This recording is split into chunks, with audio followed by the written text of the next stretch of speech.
Diyos ang nagbibigay ng tulog.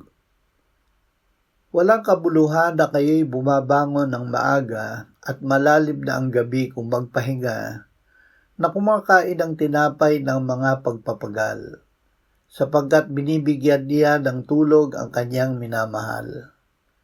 Payapa akong hihiga at gayon din ay matutulog, sapagkat ikaw lamang, O Panginoon, ang gumagawa upang mamuhay ako sa katiwasayan. Kapag ikaw ay nakahiga, hindi ka matatakot.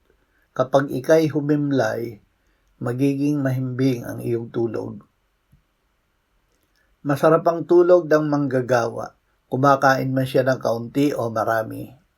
Ngunit ang pagpapakasawa ng mayaman ay hindi magpapatulog sa kanya.